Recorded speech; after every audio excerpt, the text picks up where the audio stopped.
All right, good morning, everybody. Wow, thanks for the warm welcome. I didn't think anybody was going to clap, so appreciate it. I do want to recognize a couple of people at the back of the room, my fellow brothers in blue. We got Gary and Scott. They're hiding back there in the uniform. Afterwards, you can talk to them, but yeah, we should give them a round of applause. You're safe every day and night, just so you know. So let's get started on what we're going to talk about today. How can I get more information or more educated about how I could do things safer or be safer in case there ever is a wildfire event? So that's why I'm really happy we have such a big turnout. This is awesome. We need this kind of stuff, and it's great that we're also broadcasting for those who aren't here. You're going to be able to learn a lot today, so this is going to be good. And a lot of times when you learn, nerves, pressure, scariness goes down, right? When you don't know about certain things, it's a void, and sometimes you fill that void with really scary things. Like, for example, how many people think there's only one way out of Rossmore? Okay, so you'll learn today. I'm glad that was a small number. I was actually really impressed with that. So that means the information is getting out there. So let's go ahead and get started. How many people have read this? Good, good. So we developed this last year with the help of the Walnut Creek Police Department, Contra Costa County Fire Protection District, Office of Emergency Services with the Sheriff, Rossmore EPO, well, you can kind of see them all, and Rossmore CERT was also involved in this, to put together kind of a all-inclusive guide, the one-stop shop. So you can go to this place, this booklet, and you can learn a lot about what you should do to prepare, where else you can go to learn more information, and what to do if a big event does happen. So that is it. We will continue to bring these in. Every year these will be developed and we'll improve them every year. But that was our first year, was last year, and this is our second year using this. Okay, this is the wildfire evacuation card. I'm sure you guys are familiar with this. How many people don't have this or have never seen it? Okay, all right. See what I did? I switched it. You see that? So yeah, this has been around for 3 years. We've had this for 3 years, and it led from, or actually was born out of, our evacuation zones, which I'll talk about in a minute. But one thing I want to talk about here is if you look at the front of the card, it's got the ready, set, go model, which has been used throughout the nation to prepare people for wildfire events. So that is a nationally recognized model that has been approved through all the different agencies and has been determined to be a very good way to be safe. And then over to the right, we talk about some other things. And one of the things that's on there is the golf course. How many were here 5 years ago when there was a fire marshal here? His name was Marshall Marshall, actually, really good guy. But he said if there's ever a wildfire, just go to the golf course. Yeah, a couple had that, right? In a way, he's right, but he missed a bunch of steps to get to the golf course. Yeah, so we still advocate the golf course, but only as a last resort, meaning you can't get out. It's packed up. There's all these cars crashed all over the road. You can't get out any of the exits. The fire is coming. By all means, go to the golf course. Get on the golf course. It is a safe place when you have nowhere else to go, okay? We saw that in Santa Rosa, and the fires in Santa Rosa. If you went up there, and we got deployed, Walnut Creek Police Department got deployed up there, and I got to see it firsthand, you would see all these homes all burned down, and the golf course, nothing was touched on it. Even the buildings, of course, weren't touched. You can go on Google and look up wildfires, golf courses.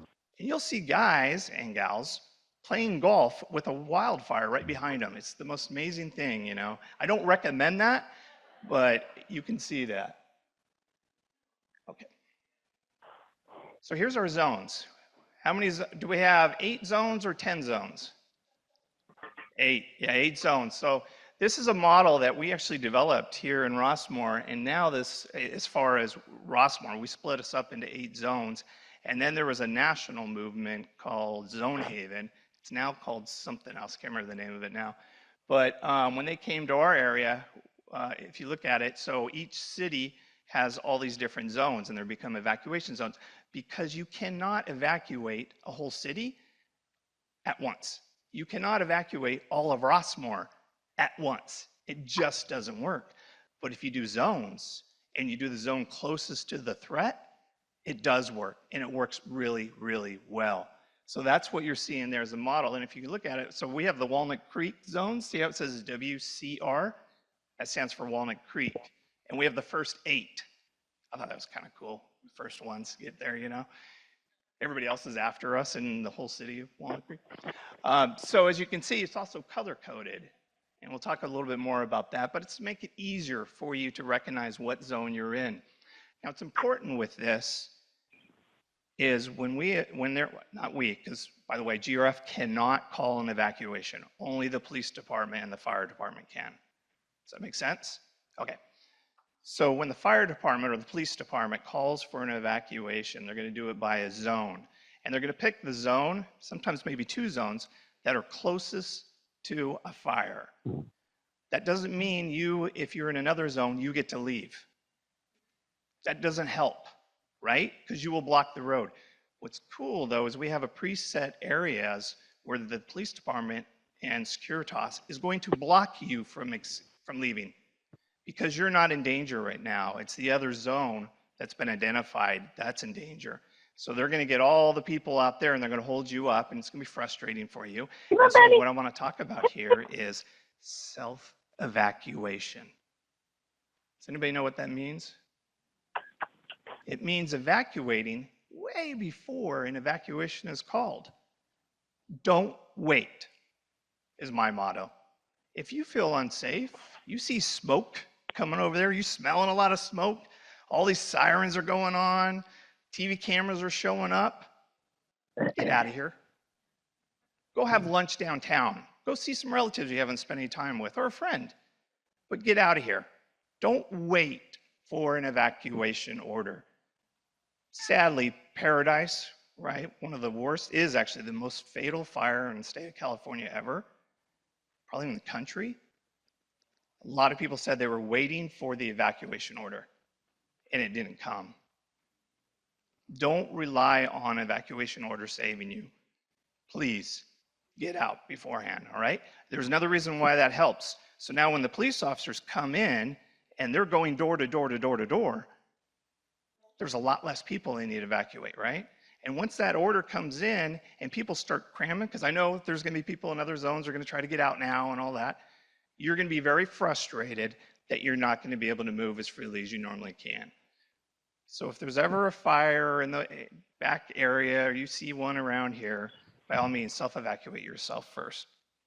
Okay. All right, here's the signs. These look familiar to everybody to find out what zone you're in?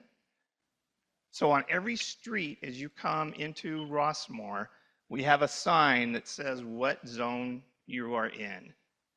And then at every entry, we have another sign.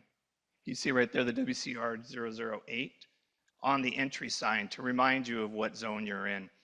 Now there's a twofold thing this helps. Going back to the police officers, right? It's going to be smoky, people are going to be driving, and it's going to be scary, it's going to be intense.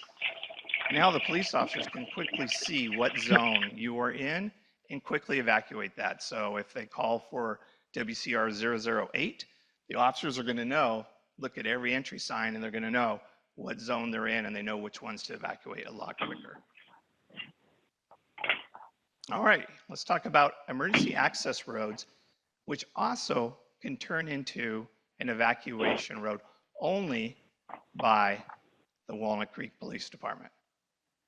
So when I talk about this, and I'll say it again at the end, don't you ever go to any of these other roads unless a police officer has sent you there, okay?